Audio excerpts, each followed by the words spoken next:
Opinião em debate. Oferecimento. Laboratório Núcleo, cuidando de você. Pax Clínica, há 40 anos colocando o paciente em primeiro lugar. A Credjur trabalha para oferecer sempre o melhor. 3216-0102. Muito boa noite, telespectadores. O tema desta noite não podia ser tão importante e tão atual. Lei de abuso de autoridade. Por que está causando tanta controvérsia, tanta gritaria? Para analisar este importantíssimo assunto, estão em nosso estúdio os seguintes profissionais. O Dr. Roberto Serra é diretor tesoureiro da OAB de Goiás e presidente da Comissão de Direitos Humanos. O Dr. Vilmar Rocha, advogado, professor universitário e olha aqui, e político. Tem tanta gente que não quer dizer que é político, o Vilmar diz, porque é da velha guarda, aqueles políticos que honram realmente a função que sempre ocuparam. Obrigado. O doutor Jucimar Ribeiro, conselheiro seccional da OAB de Goiás. Muito obrigado pelas presenças. Bom, doutor Roberto Serra, que já escreveu um artigo contundente sobre esse tema. Já debatemos aqui en passant esse tema também, mas não especificamente.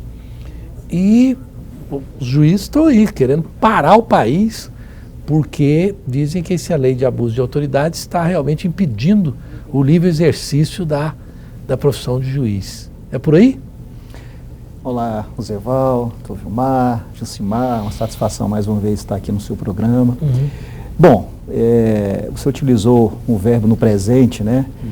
Então, na verdade, nada está sendo impedido nesse momento porque a lei só vai entrar em vigor no ano que vem. Uhum. Então, não há que se falar em aplicação da nova lei nesse período de vacácio, legis. Uhum. Então, há um equívoco aí, com todo respeito a essas associações que estão se surgindo contra algo que nem em vigor está, apesar de ter sido aprovado. E só para abrir um parênteses, e não só as associações, como muitos juízes, alguns, dezenas deles, já deixaram de julgar casos porque disseram que não vão julgar, porque já dando se a questão vira moda, né, se nós deixarmos de exercer as nossas atividades porque não concordamos com determinada lei, o Brasil vai parar. Eu acho que o Estado Democrático de Direito ele não caminha por esse lado. Esse projeto de lei, o projeto de lei de abuso de autoridade, nós já discutimos aqui em outros programas, em outros momentos até políticos. É um projeto que está em trâmite na Câmara desde 2009. Em 2009 foi montada uma comissão específica para estudar o assunto. O projeto veio evoluindo ao longo do tempo.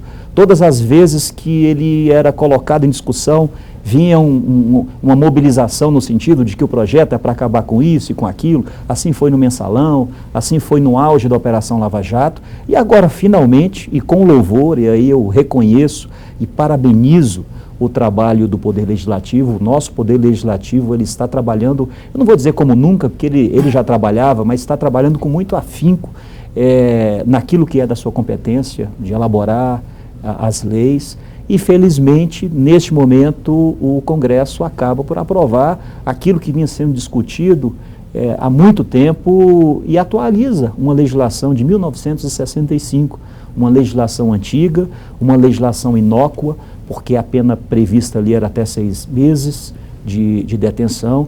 E se qualquer telespectador consultar os tribunais do país, vai perceber que ninguém nunca foi condenado ao crime de abuso de autoridade, porque a lei, infelizmente, ela não tinha aquela aplicabilidade que necessitava.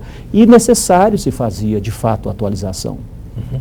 Doutor Vilmar Rocha, eu fico como jornalista olhando assim, tem hora que ele deu um olhar assim de secar pimenteiro, outra hora ele fez com a cabeça assim, o Zé Serra foi sensível.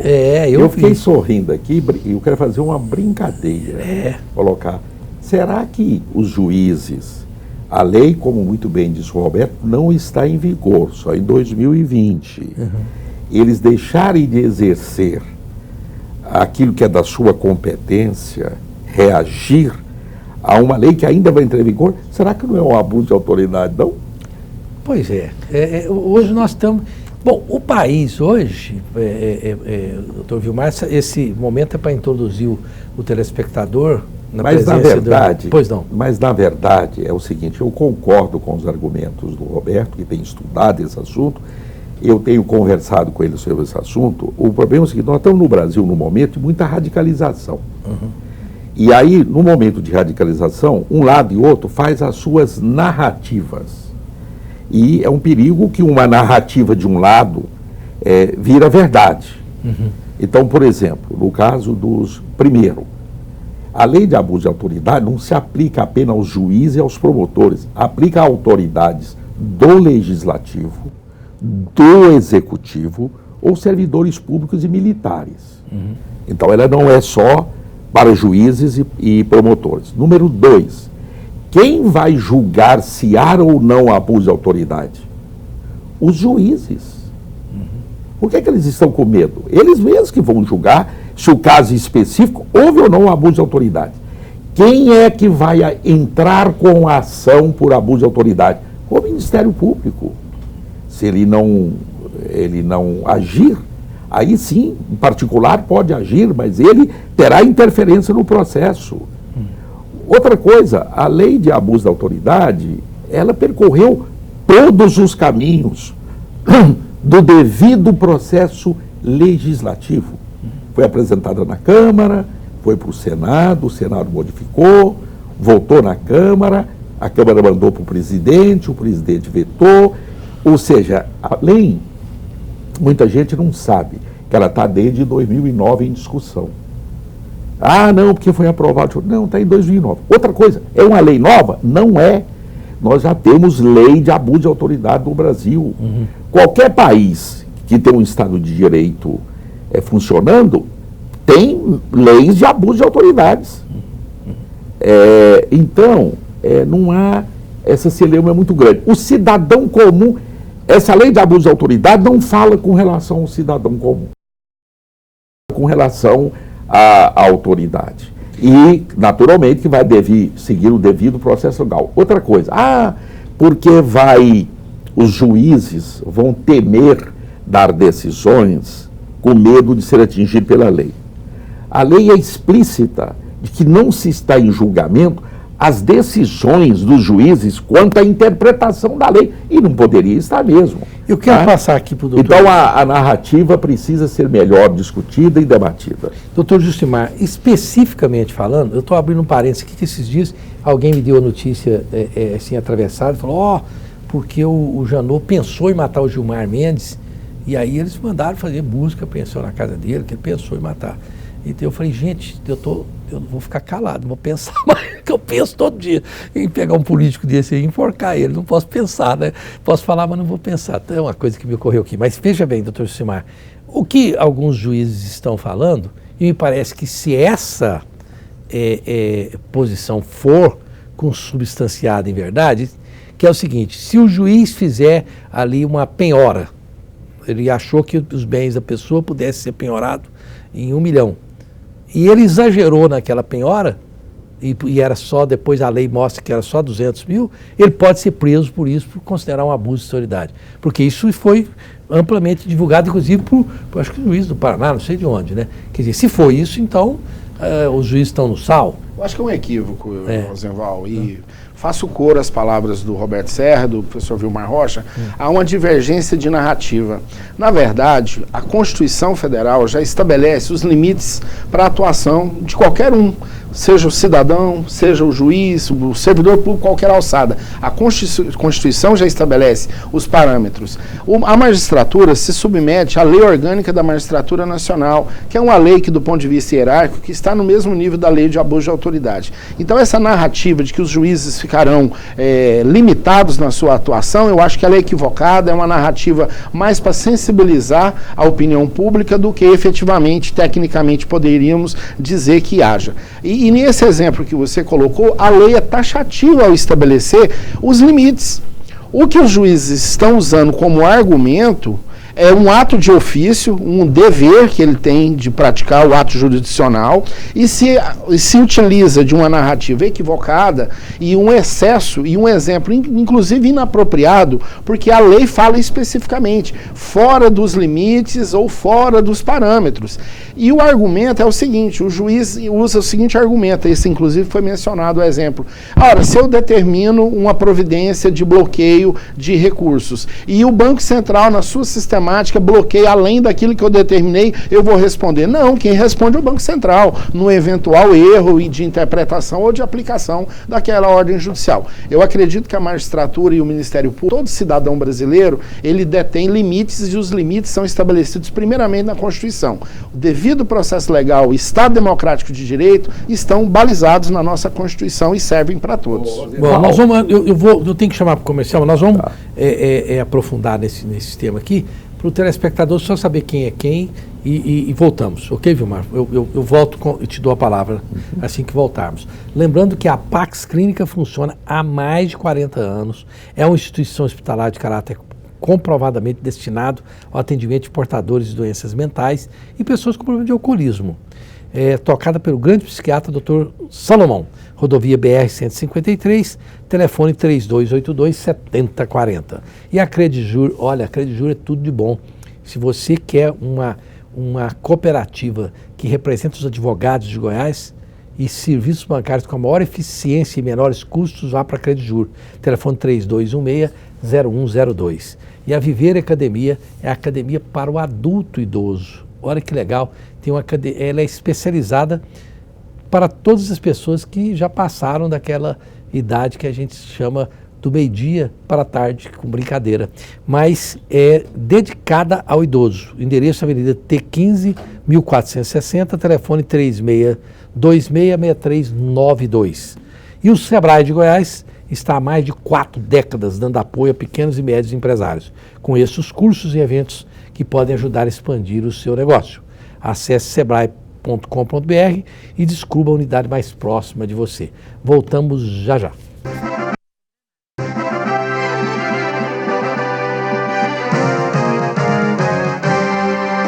Você sabia que o Sicoob vai sortear 16 carros Etios sedã e 3 caminhonetes Hilux 0 km para os seus associados?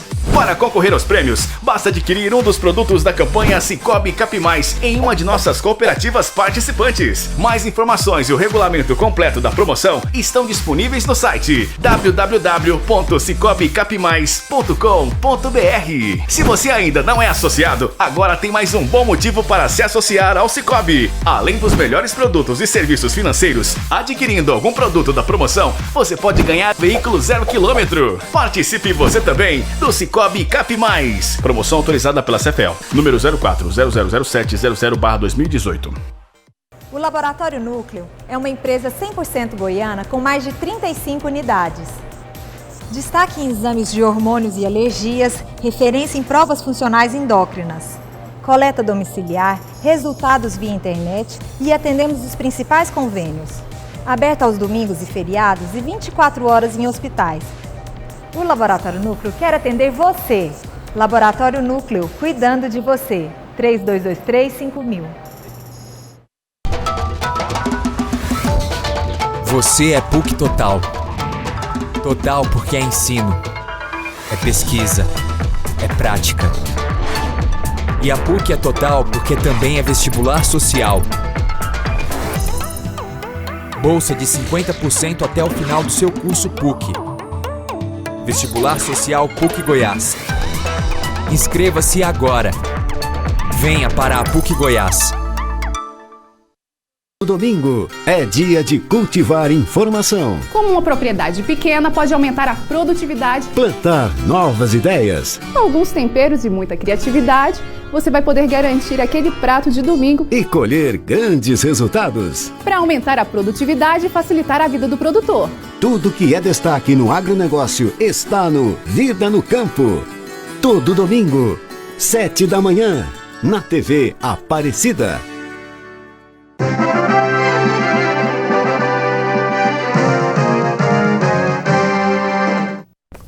Estamos de volta com a Opinião em Debate desta noite, falando sobre a lei de abuso de autoridade, porque causou tanta controvérsia. Bom, doutor Vilmar Rocha, o senhor ia falar e eu interrompi, né? E Rosenval, você é um jornalista experiente e a gente pode perguntar para as pessoas, há ou não há abuso de autoridade? Eu digo que há. Claro que há. o caso específico do Ministério Público. Eu, como deputado federal, ao longo do tempo, defendi, os mais antigos aqui lembram disso, defendi sempre as novas prerrogativas do Ministério Público. É verdade, eu me lembro perfeitamente. E defendi, eles reconhecem isso, etc. E hoje, depois desse tempo todo, eu acho que foi bom para a sociedade essas novas prerrogativas do Ministério Público. A sociedade ganhou. Se eu for fazer um balanço, ele é positivo. Agora, houve ou não houve muito abuso?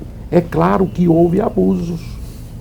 E o engraçado é que os abusos não acontecia nada com aquele que cometeu o abuso. Não aconteceu e não acontece. Muitos membros do Ministério Público, nós conhecemos casos, todos nós, cometeram abusos. E o que é que aconteceram com eles?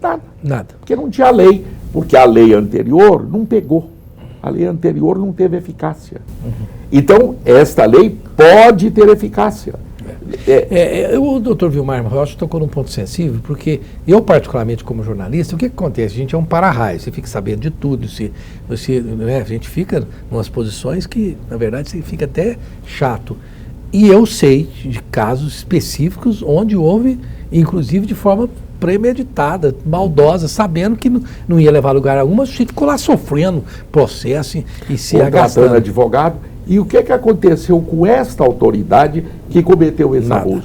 Nada. Mas, pois não, doutor. Mas só para corroborar esse argumento, eu acredito que a lei veio para modificar justamente um estado de coisas em que nós vemos que os órgãos de correição internos, seja da polícia, seja do Ministério Público, seja da magistratura, não funcionaram eficazmente para coibir os eventuais abusos que tenham ocorrido, desvios funcionais. Nós temos aí o Conselho Nacional de Justiça, nós temos o Conselho Nacional do Ministério Público e sempre temos nos noticiários notícias de investigações de malfeitos, de desvios praticados por autoridades, seja do Judiciário, seja do Ministério Público, ou da polícia e outros servidores do executivo também. O que nós temos é um déficit para a sociedade de atuação positiva desses órgãos de correição interna. Às vezes, um delegado de polícia praticava uma determinada conduta contrária à lei e os órgãos de correição não davam a resposta que a sociedade precisava. Da mesma forma, o Ministério Público, da mesma forma, a magistratura. Eu acredito que a lei de abuso de autoridade veio mais uma resposta do Legislativo, do Congresso Nacional, a justamente essa situação em que haviam cidadãos que poderiam praticar determinadas condutas violadoras da lei e não havia uma punição pelos órgãos de correição interna. Então, nesse sentido, eu acho que veio bem a lei. Por exemplo, Roberto Serra, divulgar gravações clandestinas, não autorizado pela justiça, ou grampear alguém, não é abuso de autoridade? Me parece lógico que tem que ser, não é? Você sabe que isso ocorreu, né? Agora, doutor Roberto Serra, a opinião pública, a verdade é essa, está a favor dos juízes.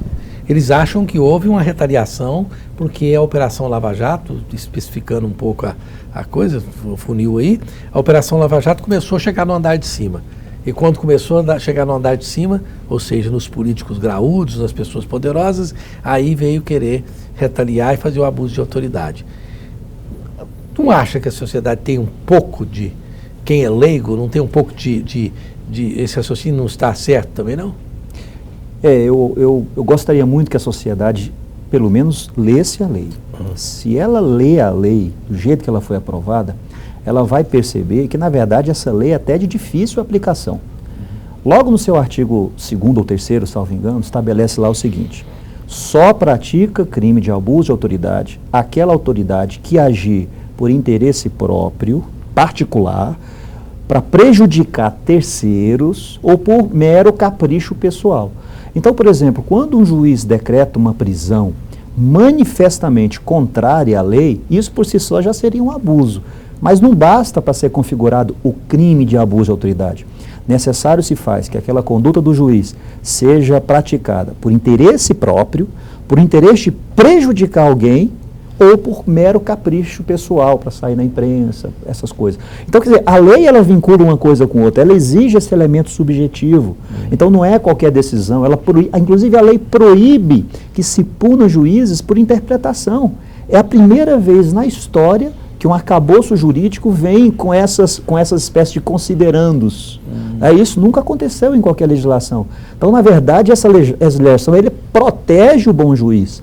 O bom juiz, aquele que aplica a lei dentro da sua convicção, ainda que ela venha a ser reformada, esse jamais vai ser punido por abuso de autoridade. É isso que a sociedade tem que entender, e todas as vezes que ela ouvir ou assistir uma manifestação nesse ou naquele sentido, leia a lei. A lei ela é muito clara no sentido de punir realmente aquele que extrapola, exorbita o poder. Doutor Vilmar Rocha, no intervalo aqui, eu tive uma conversa com o doutor José Serra. O doutor José Serra falou, não, a lei teve meticulosamente, todas as etapas de uma lei, que uma lei precisa. Os juízes estão entrando, eu acho que os juízes, a Associação dos Magistrados, eu não sei ao certo, com a ADIM, uma ação direta de inconstitucionalidade. Uma ação direta de inconstitucionalidade. Já tem até o relator, né? O Celso. Aí o doutor José Serra falou, não vai ter a menor chance. Eu, como leigo, que é jornalista especializado, é o sujeito especializado em nada, eu disse para ele assim, que quem conhece os humores do Supremo Tribunal Federal, em Brasília, os jornalistas, meus colegas, falam, vai dar problema. E o doutor José Serra acha que não. O senhor acha que o STF vai cair nessa? Primeiro, o ministro relator, que tem um papel importante na análise desse caso, é um ministro decano, é um ministro experiente. É o Celso Mello. É o Celso Mello. Então, eu acho que ele vai analisar bem. Sobre se vai declarar ou não artigos inconstitucionais, o Roberto Serra já me disse que ele fez um estudo e não vê inconstitucionalidades. Mas pode haver, porque a interpretação é livre, a decisão pode haver. É muito comum, às vezes, pessoas leigas, me consultar e falar, deputado, professor, que história é essa? Um assunto X vai julgar a constitucionalidade do Supremo. A metade fala que é constitucional e a metade fala que é inconstitucional. É brincadeira. As pessoas às vezes não entendem, mas é da regra. É da regra. A maioria vai decidir. Então, pode às vezes até haver, gente, é imprevisível, a maioria pode interpretar que esse ou aquele artigo da lei de abuso de autoridade pode ser inconstitucional. Mas eu acredito que, no geral, ela vai ser considerada constitucional. Pode acontecer isso. Então, ela vai a plenário, como diz, todos eles vão votar? Aí é uma caixinha de surpresas, né, doutor Jusimar? Eu tenho visto coisa ali no Supremo Tribunal Federal que eu falo, uau, tem dó de professor de direito constitucional aqui, porque tem coisas ali que não me parece. Mas o que é importante, Rosenval, eu acredito que a sociedade tem que ter muito claro, é que essa lei, ela não foi tirada da cartola. É um processo legislativo longevo, mais de 10 anos que ela tramitou no Congresso Nacional, foi aprovada, houve o exercício do veto pelo excelentíssimo senhor presidente da República, houve o exercício do juízo do Congresso Nacional de derrubar alguns vetos, ou seja, a lei foi aprovada, o presidente entendeu que algumas normas não poderiam entrar em vigor, o Congresso Nacional derrubou alguns desses vetos e a lei está em plena análise, vai entrar em plena vigência. É claro que vai ser submetida a uma avaliação de constitucionalidade pelo Supremo Tribunal Federal. Mas, como bem disse o professor Vilmar Rocha, a essência da norma, a essência da lei, eu acredito que ela deve prevalecer. E se nós fizermos, como bem disse Roberto Serra, uma leitura dos dispositivos, nós vamos ver que está em plena consonância com o que está estabelecido na Constituição. Artigo 5º, ninguém será privado de seus bens sem o devido processo legal, ninguém será privado da sua liberdade senão por decisão de autoridade. Então, quer dizer, tudo que a lei vem dizer já está dito na Constituição. É claro que de uma forma mais ampla, mais genérica. Então, não há inovação. Eu acredito que a lei veio em bom momento, as críticas, elas são respeitosas, mas em algum momento carregam mais um sentimento do espírito corporativo do que, evidentemente, uma deficiência jurídica. Doutor José Serra, antes de ir para o comercial, queria fazer uma observação ou não? Rapidamente. Eu sou um pouco mais veemente do que o nosso querido professor Vilmar Rocha. Essa lei não vai ser declarada inconstitucional. Ela não é inconstitucional, nem sobre o aspecto formal e nem sobre o aspecto material. O aspecto formal, o doutor Jucimar muito bem descreveu. E sobre o ponto de vista material, um dos principais argumentos dessa ação direta de inconstitucionalidade é que os artigos dessa lei seriam muito abertos, seriam muito passíveis de uma interpretação. A lei antiga de abuso de autoridade era de uma abertura inacreditável. Por exemplo, configurava crime de abuso de autoridade qualquer atentado contra a liberdade. Era assim que estava na lei antiga. E essa lei antiga, qualquer atentado contra a liberdade é crime de abuso de autoridade? Era esse o texto que estava na lei antiga. Que aí é muito amplo. Né? É muito mais amplo. E nunca essa lei foi questionada no Supremo. Pelo contrário, o Supremo, num casinho ou outro, decidiu pela aplicabilidade ou não aplicabilidade dessa lei. Ele poderia muito bem declarar de ofício até a inconstitucionalidade, mas assim não fez. Por isso que eu acredito que essa lei, ela não vai, essa ação, ela não vai, os pedidos não vão ser julgados procedentes. Eu quero, depois do intervalo, voltar ao ponto que o doutor Vilmar Rocha disse, e quem vai julgar os juízes são os próprios juízes, para a gente entender exatamente como isso acontece, porque quem poderia baixar o salário que eu considero fora do propósito da classe política é a própria classe política, e eles não abaixam de jeito nenhum.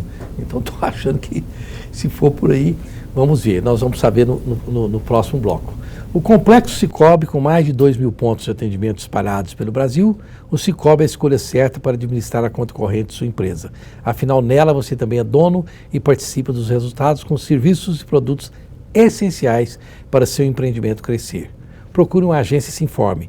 www.cicobi.com.br. Águas do Bem. Olha aqui, esta água, a Levite, está aqui. Levam na sua residência.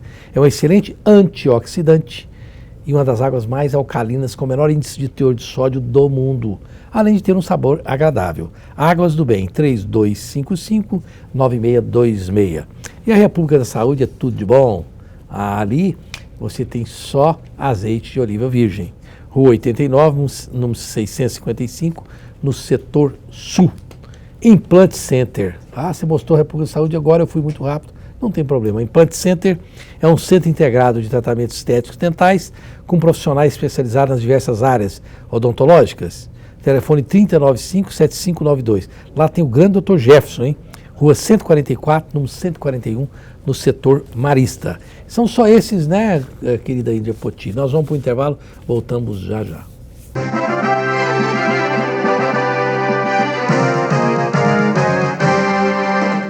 O Arnaldo agora deu pra ser síndico. E aí, pra melhorar, ele resolveu colocar a portaria remota Tecnoseg, a tal da PRT, que tem tecnologia de ponta e deixa o condomínio muito mais barato. E esses dias ele recebeu até um abraço da vizinha do 604, só porque o custo da portaria baixou 70%. Quem é que liga pra uma economia de 70%? Hein? Fala, Arnaldo. Ai, esse homem deu pra economizar até pra falar. Que ódio. Portaria remota Tecnoseg. Seu condomínio com custo de portaria até 70% mais barato. Um laboratório de referência deve ter conveniência, com atendimento 7 dias por semana, mais de 35 unidades e a melhor equipe, agilidade, com resultados rápidos e equipamentos de alta complexidade em Goiás. Dedicação, dados precisos, coleta domiciliar, café quentinho e especialistas em exames de alergia e endocrinologia. Núcleo, reúne o melhor para a sua saúde. Laboratório Núcleo, cuidando de você. Uma boa impressão deixa sua imagem limpa. A Gráfica PUC tem estrutura completa para garantir qualidade diferenciada a seu material gráfico. Tratamento de imagens, birô de artes gráficas, máquinas modernas e processos que respeitam o meio ambiente. Tudo com o melhor atendimento, profissionais especializados e entrega rápida. Não brinque com a imagem da sua empresa. Escolha a Gráfica PUC 3946-1892.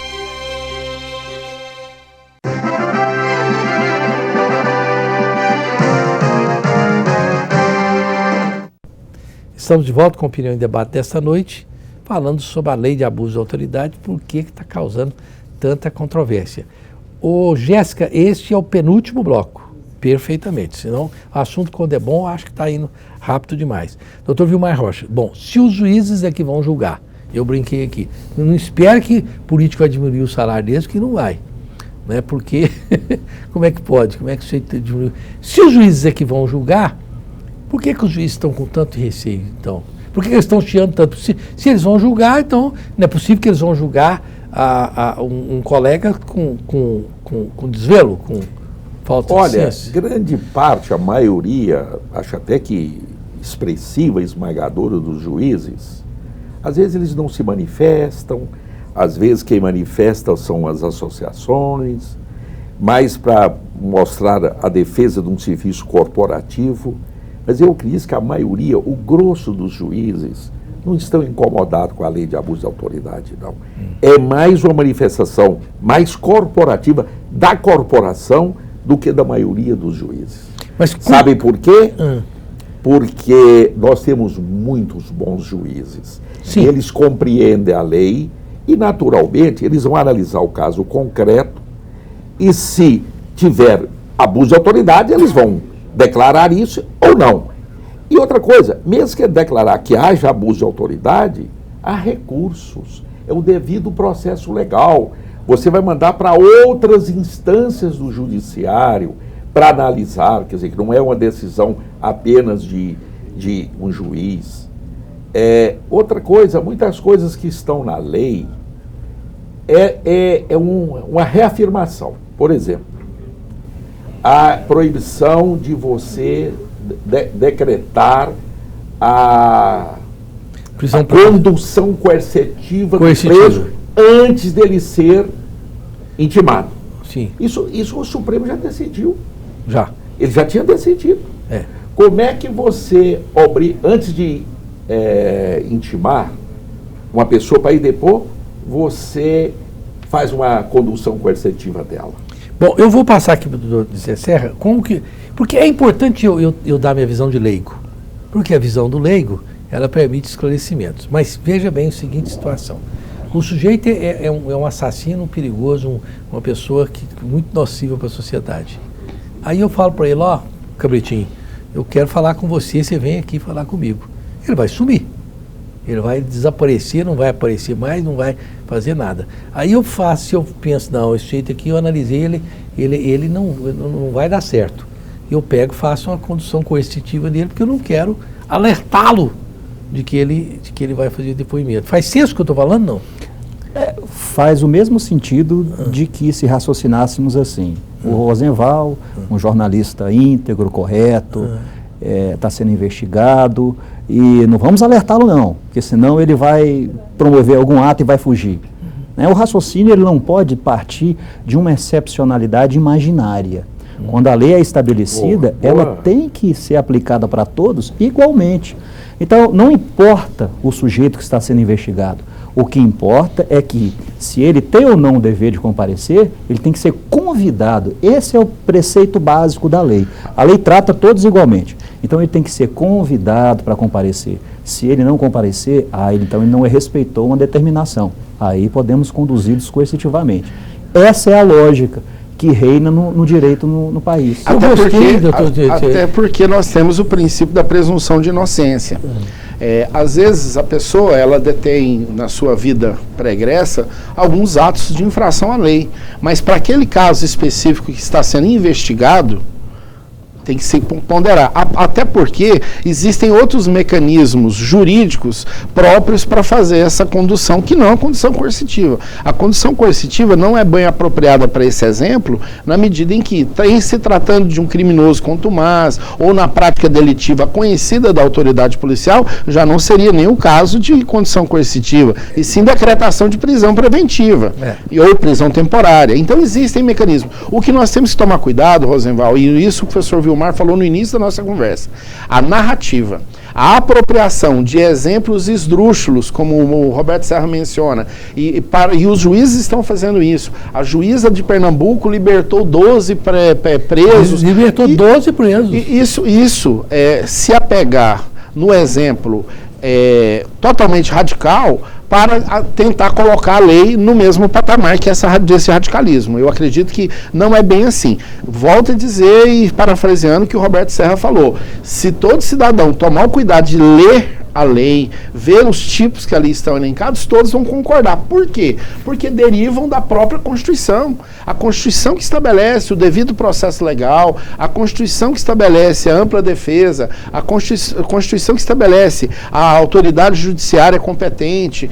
Então, todas essas normas já encontram abrigo na Constituição, razão pela qual eu acho que esses exemplos que a magistratura, em alguns momentos, tem se utilizado, elas depõem contra a própria maioria da magistratura, que aplicam a lei de forma correta, de forma íntegra, dentro dos preceitos dos códigos de processo, e eu acredito que a maioria dos juízes, promotores, delegados, policiais, não tem receio dessa lei, porque agem dentro do devido processo legal. Eu gostei desse termo aqui, doutor Vilmar Rocha, do Roberto Serra, que, aliás, ele é pródigo nisso, né? Excepcionalidade imaginária.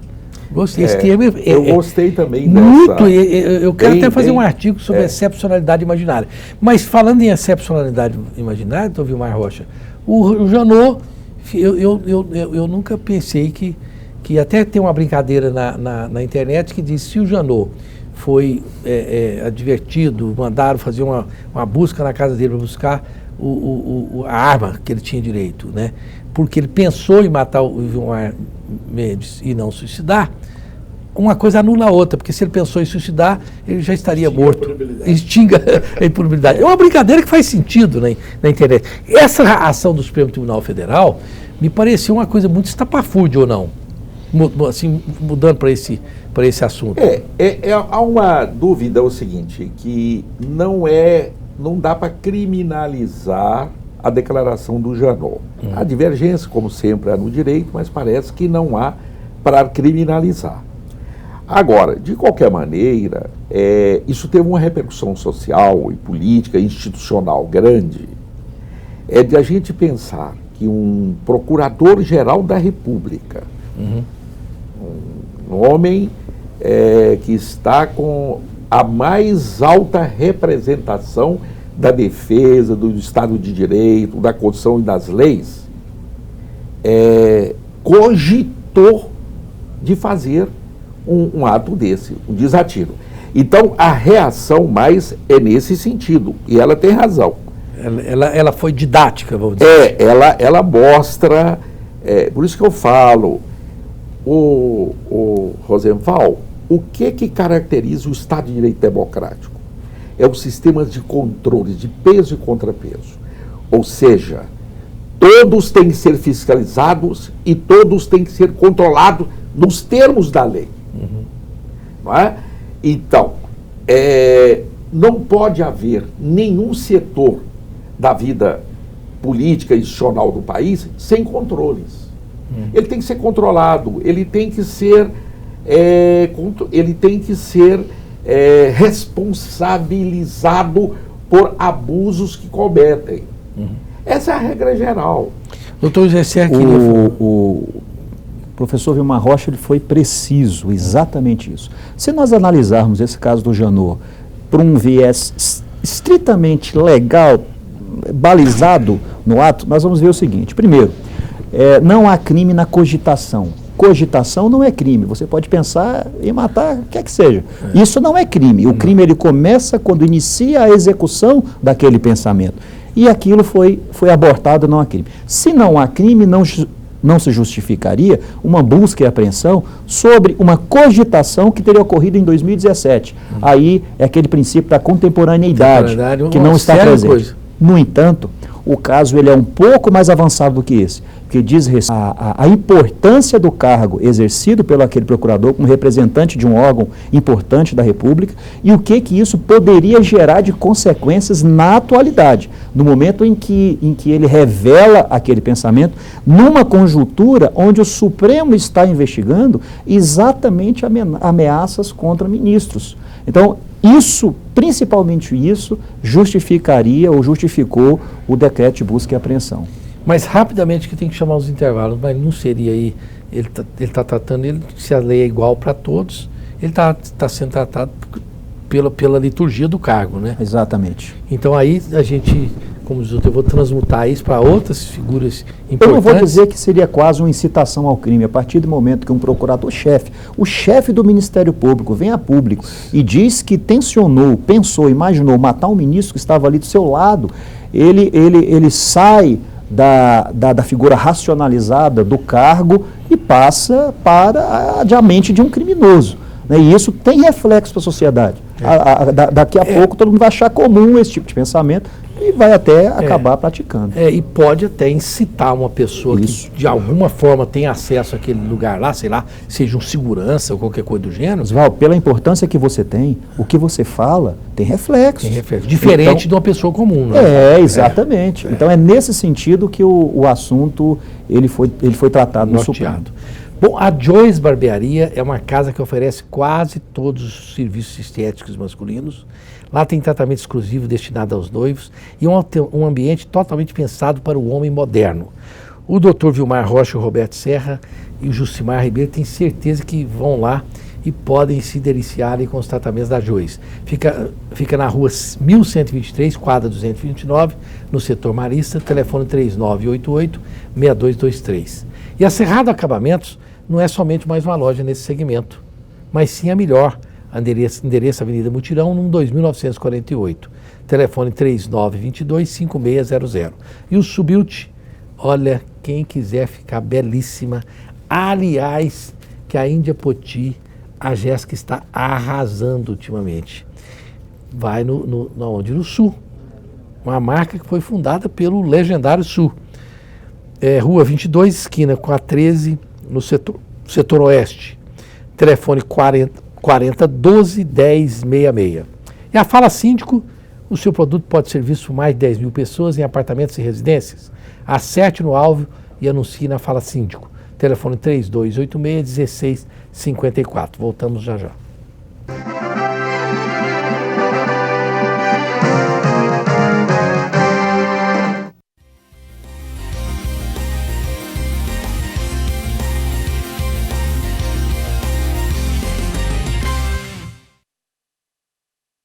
A Contac Contabilidade surgiu em Goiânia em 1977. O casal de contadores Agostinho e Rosângela Pedrosa fundaram a empresa com a missão de fornecer serviços e soluções contábeis inovadoras e de alto nível, com informação confiável e ágil para que todos os clientes possam atingir seus objetivos.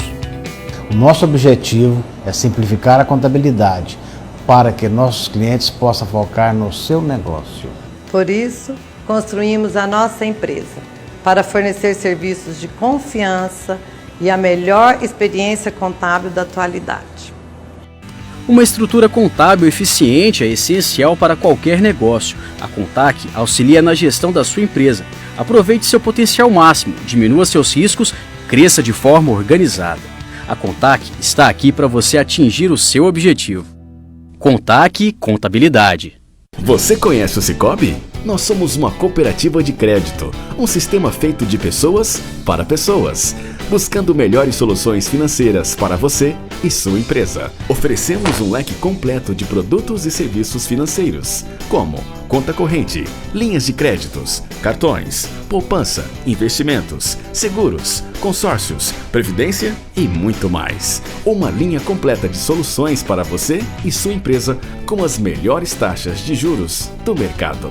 E você participa ainda dos resultados financeiros da instituição a cada ano. Faça parte de algo maior. Seja correntista e dono de uma instituição financeira. Seja você também um associado. Saiba mais em www.sicobgoias.com.br.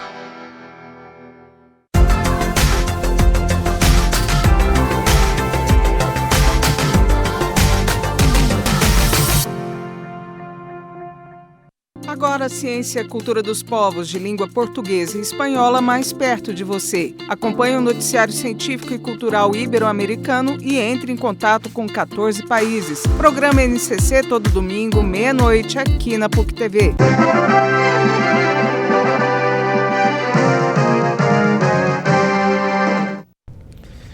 Infelizmente estamos no último bloco desse assunto muito importante, muito bem debatido aqui pelos presentes, falando sobre lei de abuso de autoridade, porque está causando tanta controvérsia e celeuma. Bom, doutor Roberto Serra, neste quadro final aqui, nesse nosso finalmente, o senhor poderia, em um minuto, falar alguma coisa que nós não abordamos aqui, que eu provavelmente não deixei de abordar? Acho um ponto relevante que pode ser abordado aqui nesses momentos finais e que interessa não só a advocacia, mas principalmente a sociedade, é a criminalização da violação às prerrogativas. O Estatuto da Advocacia e da OAB estabelecem algumas prerrogativas que o advogado, assim como o Ministério Público tem as prerrogativas dele, a magistratura tem as prerrogativas, a advocacia também tem. E essas prerrogativas, elas servem à sociedade. Todas as vezes que um cidadão ele é investigado, ele é instado pelo Estado a alguma ação, é necessário se faz a presença do advogado. E o advogado ele precisa de mecanismos para poder exercer a defesa, por exemplo, desse cidadão. Isso são as prerrogativas.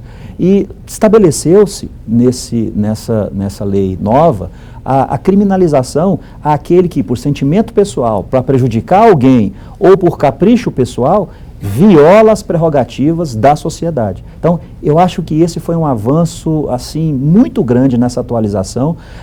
Aliás, a violação da prerrogativa já era crime em 1965, previsto na Lei de Abuso de Autoridade. O que a nova lei trouxe foi uma atualização, principalmente da pena, estabelecendo de 1 a 4 anos para quem abusar da autoridade, violando as prerrogativas da advocacia e da sociedade. Doutor Jucimar Ribeiro, o que nós não falamos que o senhor gostaria de eu queria falar? Só reforçar as palavras do Roberto Serra, na medida em que esse ponto específico da criminalização, da violação das prerrogativas do advogado, foi muito importante, porque era um reclamo muito grande da sociedade e da advocacia, por sua vez, e não é uma prerrogativa que serve ao advogado. A inviolabilidade do seu escritório,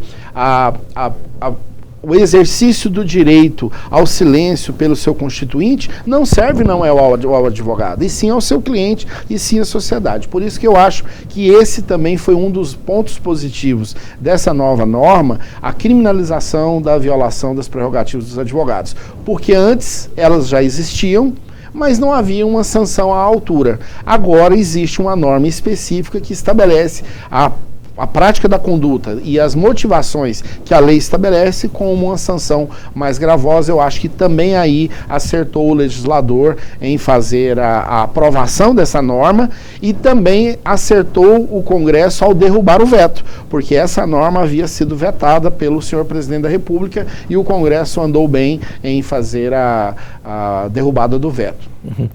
Antes de passar aqui para o doutor Vilmar Rocha para fazer o mesmo, falar com o telespectador, eu entendo que num dado momento precisava, inclusive, e o doutor Vilmar Rocha é bambam nisso, escreveu vários artigos e atuou. A imprensa tinha que ter uma lei um pouquinho. O abuso da imprensa, às vezes, é uma coisa que destrói vidas e depois não tem retorno. E eu acho que nós, jornalistas, precisávamos fazer uma análise, uma autoanálise muito profunda sobre o papel da imprensa e esse tipo de coisa que alguns jornalistas cometem, seja para defender A ou B, né?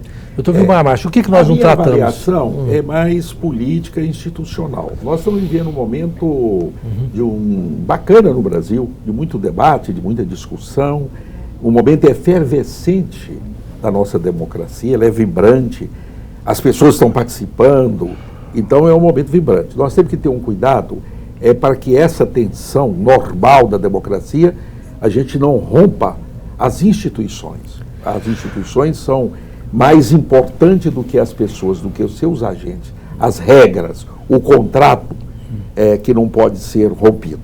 Parece que o que a população pensa é o seguinte: a população apoia a Operação Lava Jato, a população, na sua grande maioria, a ação do juiz Sérgio Moro. Eu acho que nós todos também apoiamos o combate à corrupção, mas não pode ter ilegalidades. É possível, sim, você combater a corrupção dentro do Estado de Direito, sem prejudicar os direitos individuais que estão lá na Constituição. É cláusula pétrea. É uma garantia da pessoa. É possível fazer. E eu acredito que com o tempo, com o debate, nós vamos chegar a isso. Então é preciso que a sociedade, a população entenda isso. Combater a corrupção, sim. Dentro do Estado de Direito, com as leis. O doutor José Serra me fez pensar recentemente, eu não sei se foi vítima de um artigo que ele escreveu, de alguma coisa que envolveu o nome dele, mas eu fiquei assim, refletindo muito profundamente. Quer dizer, ao juiz não pode caber além daquilo que lhe é devido sob o ponto de vista da separação das funções. Quer dizer, o juiz não é o cara que vai combater a corrupção sob o ponto de vista mais efetivo da coisa. Ele vai julgar, não é? Agora, nesse julgamento, combate-se a corrupção. Eu acho que foi o que o doutor José Serra quis alertar, não é? Teve um slogan aí de uma associação dizendo que nós, juízes, combatemos a corrupção. Quer dizer, a função do juiz não pode ser, ele pode, com o julgamento dele, contribuir para combater a corrupção. Agora, a corrupção precisa ser investigada pelos atores que estão ali postos para isso. Eu gostei da sua observação, que eu falei, poxa, se o juiz fosse arvorar, fica parecendo um filme que tinha aí, que era um juiz que durante o dia julgava e à noite ele saía e fazia justiça com a sua mão. Eu esqueci, era um seriado, muito interessante. Às vezes a gente até gostava, esse juiz é dos meus. Mas se a gente for fazer isso, fica com a sociedade cheia de justiceiros. E os justiceiros podem cometer erros, né? Bom, doutor José Roberto Serra, muito obrigado pela sua presença aqui hoje. Doutor Roberto Serra está com um sapato cujo cordão é azul. E se eu não falasse isso, doutor Jucimar, o pessoal da OAB não iria me perdoar nunca. Olha aí, ó, ele está sempre inovando, doutor Roberto. Eu não vou dizer que isso é abuso de autoridade, porque eu estou provando que a imprensa comete seus abusos. É porque a gente adora o doutor Roberto Serra e adora brincar com ele. Obrigado, doutor Roberto. Obrigado, Serra. Eu que agradeço. Aliás, que eu achei muito bonito, eu acho que eu vou adotar. O meu não tem cadastro aqui para mim adotar, eu preciso de um com cadastro. Vilmar Rocha, muito obrigado. Nós somos bons amigos há décadas, né? E, aliás, que o doutor Vilmar Rocha envelheceu, eu não. Pelo menos o cabelo está branco. Está branco, está branquinho, o meu também. Aliás, quero agradecer a presença aqui da assessora Stephanie. Da Stephanie, muito simpática, jornalista, minha colega. Obrigado, Stephanie. A gente brincou com ela, tanto que ela é simpática. Até deixou tá aí, que eu telefone. Mostra a Stephanie para poder, é a assessora do doutor Vilmar Rocha, uma jornalista competentíssima. Doutor Justimar Ribeiro, muito obrigado pela sua honrosa presença aqui. Eu quero agradecer sempre ao OAB de Goiás, que tem feito um excelente trabalho, tem sido uma entidade com um pêndulo muito bom, com equilíbrio, com análises altamente qualificadas da sociedade, das lides jurídicas, e isso é bom para todos nós. Como disse o doutor Roberto Serra, não é à toa que a OAB é uma das, acho que é a única instituição citada na Constituição, né? Então, os componentes da OAB de Goiás e do Brasil, e etc., a entidade vai acima dos seus participantes. Até a próxima quinta-feira, se Deus quiser.